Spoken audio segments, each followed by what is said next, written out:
Ooh, hello, Bliss here, and welcome to the very first episode, the very first part of that wrestling show. That is right. I'm here finally with the weekly show I promised between 15 to 16 weeks ago, along with that comic show, and it is that wrestling show.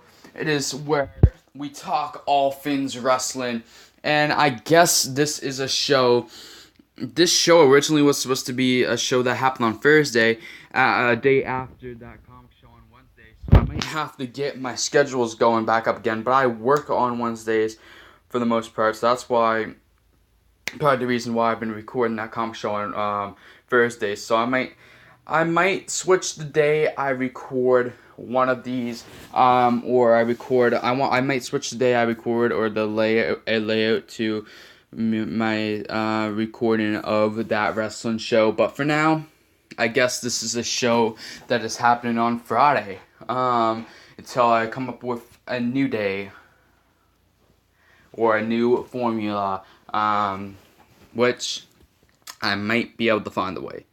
I have an idea, but I don't really like it because I want to do all the parts in one day, like that comic show. So, unless I might actually, me doing this on Friday, I think is only going to be for this 1 week. And I think next week, what you might find, I think I'm going to have a new layout where I can do it on between Tuesday and Wednesday. And that way I can record. I could be up for recording one video after I work on Wednesdays if it's just going over SmackDown Live results and stuff. And maybe if it's not important, I won't have to go over it. Um, but anyway, today this is the first episode of that wrestling show. There's gonna be 3 parts to it because I'm gonna be doing recap and reviews on 3 events/shows that happened in a row this week. Sunday, this first part is gonna have Sunday's WWE SmackDown Live exclusive pay-per-view, Elimination Chamber, and I'm gonna do a recap and review on that. I actually didn't get to watch the full event, but I got to watch most of it, and it was pretty good. It was pretty good. Some parts were a lot better than others, but yes. And then I haven't decided yet. I guess I'm gonna go in order. I was thinking about putting SmackDown Live and Elimination Chamber in the same part, but I decided against it. I'll do it separate parts. I like the idea of doing separate events/shows in order, but I haven't decided yet. I think I'm gonna do the shows in order, which means I'll do part 2 for a recap and review on Raw. And then I'll do a part 3 for a recap and review on SmackDown. But some really big things that I really want to talk in depth about happened on Raw. And Raw was almost my favorite show this week. SmackDown had a better show, but Raw had a couple of the best segments I've seen in a long time, or one segment in particular. So yeah, but anyway, we'll see. I think I'm just gonna do them in order. Part 2 will be Raw, and part 3 will be SmackDown. But in this part, we're gonna be talking about Elimination Chamber, which I didn't get a main image of the actual screen or something. I found these images online. I just needed something to talk over, so credit and rights go to whoever had these images and just WWE in general. So whatever. But yes. I'm gonna do a recap in a few now on Elimination Chamber. I actually missed the pre-show match of Apollo Crews versus Kurt Hawkins, but who cares? They can fight over Sakura's love again if they want to.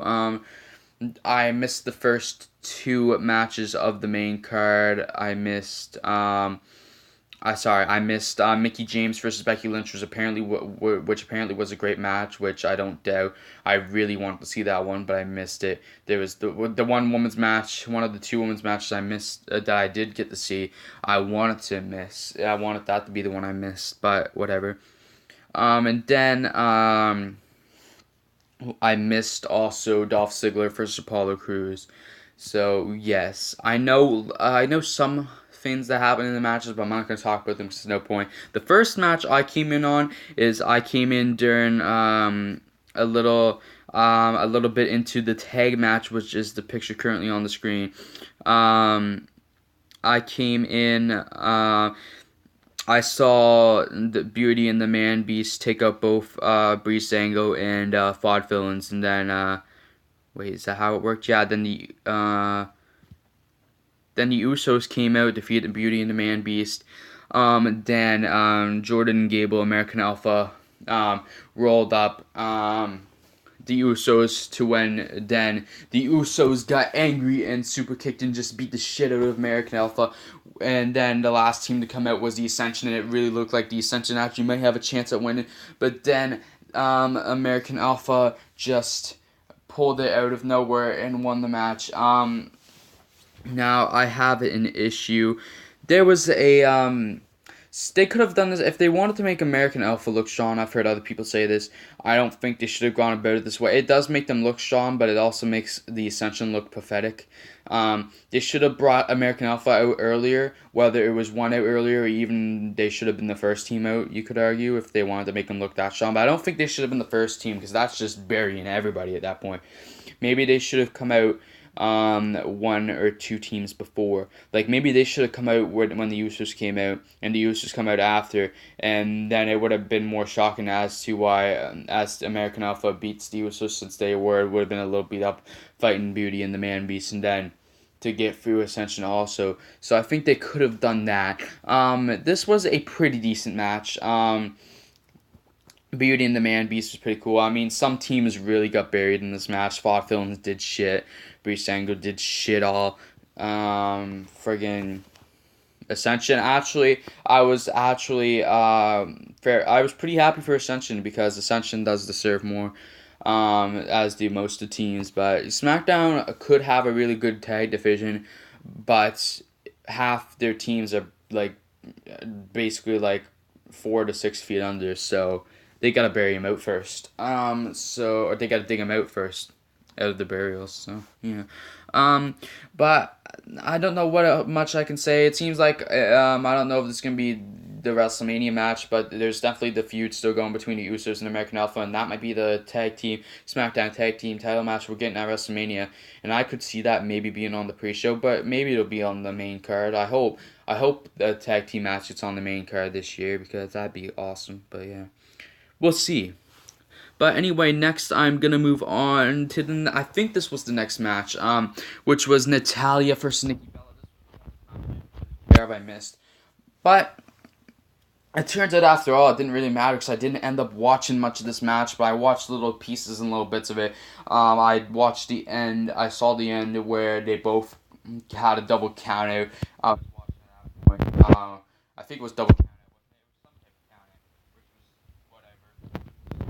Now this feud's gonna continue because that's what we want to see. The feud hasn't been that bad. It's just I don't really care because there's better feuds going on SmackDown.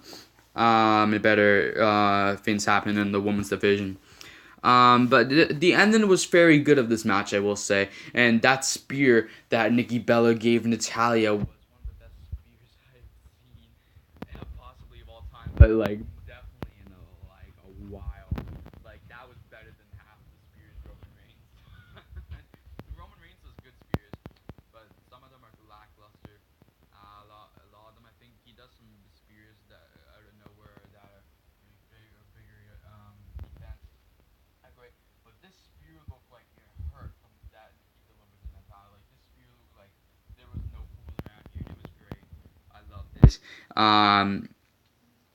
I don't know what else to say about this match, so I'm gonna move on now to what was the next match, and some could argue, and I might even almost argue that this match was possibly best of the night. Now, for the first half or first third of this match, I wasn't actually paying the match much attention. It was a slow build to what turned out to be a fantastic match between these two. And this was Luke Harper's match, I will say. Luke Harper versus Randy Orton. This was as good old JR would say, this was a slobber knocker of a match. I wish JR was on commentary, but we had Marwin L there. We got no Mamma Mia! But I was actually waiting for Mamma Mia, which we actually didn't really get.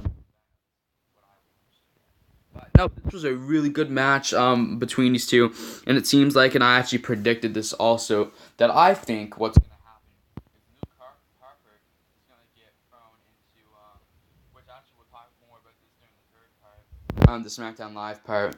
I think Luke Harper's gonna be going to the WrestleMania main event with the WWE Championship, and it's gonna be a triple threat match between Randy Orton, Luke Harper, and Bray Wyatt. Actually, spoiler alert for the SmackDown part, but on SmackDown, Randy kind of says he's not gonna fight Bray. So now next week on SmackDown Live, they're gonna have a battle royal to crown a new number one contender. I think it's gonna be Luke Harper, and then Randy Orton still fight if Luke Harper's in the match. So really cool, and I kind of like the different approach to the storyline that people thought it would go. People thought Randy would turn or whatever, but I like the fact that Randy sticks by Bray's side at least for a little longer. And Luke Harper is the one that's like getting a huge push here, and like he got turned on and stuff, so it was cool. But this was really a good match. Both these guys were great. This was the best Randy Orton match I've seen in a while, for sure. Randy Orton shown why he is still around and he is still great. And Luke Harper was phenomenal. I'm not gonna say phenomenal because that's my baby, but no, I will. No, Luke Harper did a phenomenal job in this match. He was really awesome. Luke Harper has actually always been my favorite out of the Wyatt family members, so I'm really excited, and I cannot wait, and I would love if Luke Harper won the WWE Championship. I doubt that's going to happen, but I will be so happy if he gets thrown into what would be a triple threat, because I don't really want to see Bray versus Randy Orton, if I'm being honest. The feud's been awesome. I mean, their storyline's been awesome with the Wyatt family stuff, and it probably would be a good match, I guess, but I think it still kind of needs something to work. So, and I think Luke Harper could be that. Luke Harper makes everything. So yeah, Randy Orton ended up winning KO out of nowhere after reversing Luke Harper's lariat, and Randy got the win, which made sense because Randy won the Rumble. You want to make the Rumble winner look strong, even though should Randy have won the Rumble? So yeah, Randy won the match. Ends well. Whatever. Great match. Gonna move on to the SmackDown Live Women's Championship match between Alexa Bliss and Naomi, where we got a new SmackDown Live Women's Champion in Naomi. Yes, she did beat Alexa Bliss with the split leg moonsault. It was a botch fest at the end. This is a pretty decent match from the part I did watch, because I was kind of not paying attention during a lot of the show. But what I saw of this match, it was a pretty good match. It could have been better. There was a lot of botches, especially at the end. But Naomi's great. Alexa Bliss is great. I think this feud seems to be like it's going to carry out more. I don't know if it's going to carry it to WrestleMania, but it seems like it's going to carry for at least another few weeks. So cool. I know it's going to carry at least in the next week, where it looks like something's going to happen with the championship. And actually, Naomi got a minor injury during this match.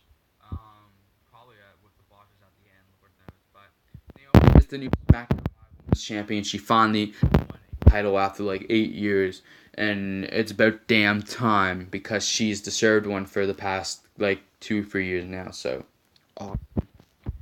But I'm gonna move on to the main event, and actually, what I will say was the match of the night, and it delivered on all the hype. And that was the Elimination Chamber match main event with this all-star cast of freaking wrestlers. Okay, but we had. Okay, I'm gonna go. Okay, we had The Miz, Dean Ambrose, Baron Corbin, Bray Wyatt, WWE Champion John Cena, and my bang, phenomenal one, AJ Styles, Mama. This was such a good match, and I will say AJ kind of carried this match. AJ had the best spots in the match in my eyes. Dean Ambrose had a couple of great spots. Actually, this was a Dean Ambrose match. This was the most entertaining Dean Ambrose has been to me in a long time, so that was great. The storylines that would be here in this were pretty good. And then, of course, we have a new WWE champion in the Eater of Worlds.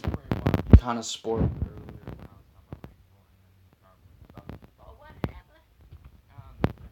So yes, a new WWE champion finally. Bray Wyatt wins gold and awesome stuff. And he pinned John Cena and AJ Styles. What I love, AJ Styles did make it to the final two against Bray Wyatt, which was awesome. There's some great spots here. Cena was giving it his all to Baron Corbin and Dean Ambrose. We building this cool. They barely built John Cena for submission. It's probably gonna happen, and they entered Undertaker even just between both of them. Whatever.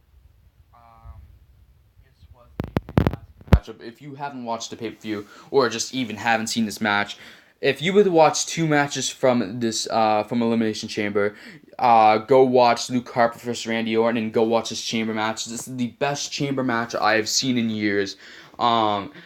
A lot of the chamber matches are hit or miss, but this one was a hit. And the new chamber, there's a new Elimination Chamber design. The new chamber is fucking awesome. I love the new chamber design. Some people don't. I love the new chamber design. Sure, the other one kind of looks more brutal, but this one is awesome. People can stand on top of pods now properly. It's just bigger. Like there's more space to maneuver. You can actually squeeze between the turnbuckle, the post, the turnbuckle post, and the pods now, which is cool. It's all around. It was a great design. Great shape to it. Everything. I loved it. Everything was more like square / rectangle. It was very fantastic. Overall, the was good. Some parts not that great. But there was two or three matches there, maybe 4 possibly most tops. That were really good. And I enjoyed. But the definitely highlights of the show were Randy Orton versus Bray Wyatt. Randy Orton versus Luke Harper. Luke Harper actually got top billing in the match. He came out last. Which I forgot to talk about. And the Elimination Chamber match which was fucking fantastic. So yes. Anyway, guys, I think I'm gonna end this video now. So if you enjoyed this video, please leave a like, subscribe, comment, and share if you like to. I should be getting those other 2 parts of that wrestling show, episode 1, out to you guys. Hopefully in a little bit. Hopefully I'll get to record. I think I might go eat now. I didn't get to eat between. I actually recorded this video like a few minutes after the ranked episode that I made. Yeah. But. Hopefully I'll get to record the other 2 parts tonight, and I'll get those out to you guys, or at least the Raw part. I don't know if SmackDown. I didn't really watch SmackDown. I just watched some of the highlights on YouTube on the channel. But I actually watched Raw live, and I can give a good recap review on that when I actually watched all of it. I missed like 4 minutes of the show, so yeah. But anyway, guys, I'll see you all in those next parts, and peace out.